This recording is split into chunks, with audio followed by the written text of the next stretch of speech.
No responde pero siempre tira un like y eso me tiene pensando she likes me. Si te quedas conmigo vamos a ser twins. Sakristan muna pala tayo for today's video mga guys. Na meron nga akong alba dito. Na ito nga isa sa mga sinusuot para mag-serve sa simbahan. Pero hindi tayo magsiserve ngayon kasi iba nga yung gagawin natin. Na fiesta kasi dito sa barangay namin mga guys. Kaya ipapakita ko rin sa inyo kung paano namin i-celebrate yung fiesta dito sa amin. Na tuwing sasapit ngayong August 8, na ang kaarawan ni Apong Ingo. Nagkakaroon nga ng festival dito sa amin. Na ako ngayon gaganap na Apong Ingo. Tapos meron ding Birheng Maria. Na siya si Erica. Sa bahay na lang din kami nag-ayos. Kasi malapit nga lang din yung simbahan dito sa amin. Nakakala ko nga, di talaga tumatutuloy. Kasi ilang araw nga bumaha dito sa amin. Na alam nyo naman sigurong bumaha. Kasi nakahuli pa nga tayo ng tilapia.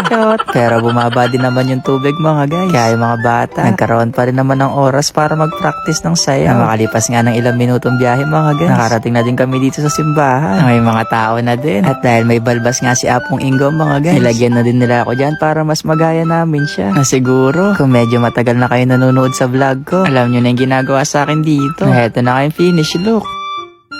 Na ganito siguro yung itsura ko mga guys kapag tumanda na ako. Shoutout ko muna yung mga kabataan. Sabi ko sa kanila, galingan nila mamaya. Kasi competition din tong mga guys. Na ilang araw nga sila nagpuwet dito. Na kahit may bagyo, nagpa-practice pa din. Na shoutout sa Team Puro 4, kay Cap J, tsaka na din kay Ate Vicky. Na nilagay na nga yung pinaka-costume ko dyan mga guys. Ayong kaparehong damit nga ni Apong Ingo. Na yung ibig sabihin pala ng Apong sa amin mga guys ay lolo. Kaya siguro kapag naging lolo na ako mga guys, ganito na talaga yung itsura ko. Na heto may batang Ingo rin dito mga guys. Na-shoutout ko daw yung crush niya. Bago nga magsimula mga guys, pumunta na nga muna ako sa harapan ng simbahan para mapakita ko na rin sa inyo yung sineselebrate namin ngayong kapiestahan mga guys. Na siya nga yung saint namin dito si Apong Ingo. Ang mas kilala nga na Santo Domingo de Guzman. Mukha naman pala talaga tayo mabait dito mga guys. Kaya bawal muna mag-chow. Na-shoutout ko na rin pala si Kuya Marchi. Na siya nga nag-aayos sa akin dati kapag may pageant. At sabi niya kung pwede pa. Sabi ko naman hindi na. Kasi baka matchawat tayo sa question and answer. Dito sa vlog hindi na kailangan mag-English mga guys. Kumbaga pa smile lang. Lumabas na pala kami dyan mga guys. Kasi magsisimula. Sabi pa nga dyan ni Kuya, ba't daw nagdala ako ng plato? Na gusto ko sana siyang chawote. Kaso naalala ko, saint pala ako dyan mga guys. Pero lumabas na kami dito mga guys. Kasi kami na ngayon next na magpe-perform. Na familiar na rin siguro kayo dito mga guys. Kasi sabi ko nga, nakaraang taon gumanap din ako dito. Na kung medyo matagal ka na nga nanonood ng vlog ko, familiar ka na rin siguro sa ginawa kong vlog ngayon. Na ang bilis ng panahon ng mga guys. Parang kailan nga lang yung last na nag-perform kami dito. Na ngayon taon na din pala. Nasa inyo ba mga guys? Paano nyo ginagawa yung fiesta sa barangay nyo? Kasi dito nga sa amin, nagkakaroon nga ng dance competition. Na dati nung bata-bata pa ako, isa rin ako sa mga nakikasaya dito. Na ngayon lumaki na nga. Ako na nga yung ginagawa nilang apong ing. Nakada taon yata ako yung kinukuha nila. Na naging panata ako na to. Nasabi ko sa mga kapurok ko mga guys. Na hanggat dito nga ako nakatira. Hanggat hindi nga ako busy. Paglalaanan ko talaga ng oras to. Kasi para nga sa akin blessings to. Alam nyo ba dati mga guys? Hindi pa yata ako nagbablog noon. Nag-aaral pa ako. Na kinuha rin akong apong inggo noon. Na may exam pagkatapos. Kaya sabi ko, Lord kayo na pong bahala. Kahit wala akong review. Sana makapasa.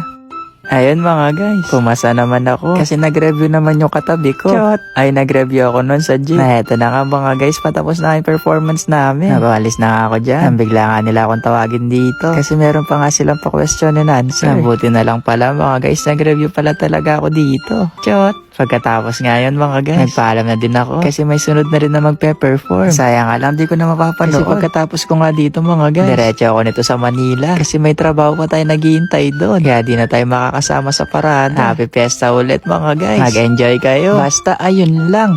Bye-bye! Sobrang inaantok pa nga ako ngayon. Pero kailangan ko nga gumising na maaga mga guys. Kasi may mga gusto nga bumisita dito sa rest house. Kaya naman dumiretso ako dito sa may ref. Para maganap kung ano ba yung mga pwede nating ihanda. Nakita ko nga tong mga natira nating baboy mga guys. Ito ba yung pinag-ihawan nating lechon belly nung isang araw? Kaya ito na lang yung luluto ko. Ito yung unang init natin ngayon taon mga guys. Maraming beses na tayo nag-init. Sa mga oras nga na to, iniisip ko kung iinit ko na lang ba to. Gagawa natin to ng bagong dishes. Dishes ka pa, chawat ha. Basta gagawin nga natin tong ibang ulam mga guys. Hindi na siya inihaw o prito. Gagawin natin tong special. Kasi special yung mga pupunta dito. Ngayon ba mga dati kong kaklase? Babysita daw sila dito. Kaya sasarapan natin to mga guys. Para ba makabawi tayo? Kasi dati nag-aaral kami, pinapakopya ko ng mga yun. Pero yung mga pinapakopya sa akin mga guys, mali-mali naman. Kaya ayun, pare-pareho kami betlog yung score. Ewan ko kung familiar kayo dito sa lulutuin natin ngayon. Pero panigurado ako magugustuhan nila to. At wala silang choice mga guys. Kasi eto lang yung lulutuin natin.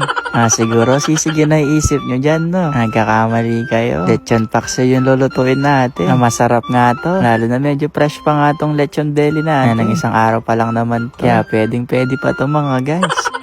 Specialty pala to ni mama. Kaya kapag niluluto niya to mga guys, nakakarami talaga ako ng kain. Kaya sa mga oras nga na to, video call ko siya dyan. Papaturo ko sa kanya kung ano ba yung mga ilalagay ko dito. Kasi parang mas maging masarap nga itong niluluto ko. Naalala ko din kasi dati, na isa nga sa mga klase ko doon, nakipagpalit pa sa akin ng ulam nung nagbaon ako ng ganito. Sabi niya, sarap daw. Sabi ko, masarap talaga. Na yung pinagpalit nga niya sa ulam niya sa akin mga guys, itlog tsaka hotdog.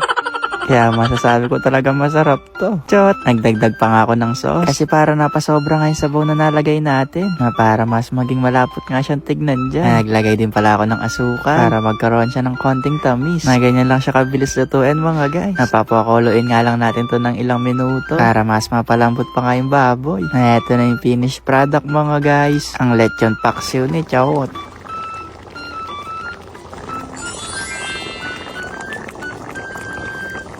Grabe naman yun sa kakulo. Na makalipas din ng ilang minuto. Eto dumating na sila. Nasabi ko mag-hi kayo. Kasi papalabas sa 24 oras. Na hindi sila nakasibango. Diba ang yuting tagumpay sila mga guys. Nasabi ko nga simulan na natin kumain. Sobrang bango nga daw. Ay wala man palang silang sinabi. Ito yung mga klase ko noon mga guys. Na pinapakopya nila ako ng mali. Chot! Hindi mabait yung mga yan. Kaya hanggang ngayon kasama ko sila. Sabi ko nga sa kanila, enjoy lang nila yan. Na wag na nila akong isipin kung kakain pa ako. Kasi nagtira na ako sa loob kasi alam ko maubos to. Chot! Iti-taste test ko muna siguro to mga guys. Para mapagkalamanan na kung masarap ba talaga. Masarap naman siya. Basta eto, nagtira pa akong lechon belly dito. Para matry din nga nila yung naluto natin ng isang araw. Tara mga guys, kain muna tayo. Sige na, hanggang dito na lang mga guys. Happy New Year! Ay tapos na pala. Basta ayun lang. Bye-bye!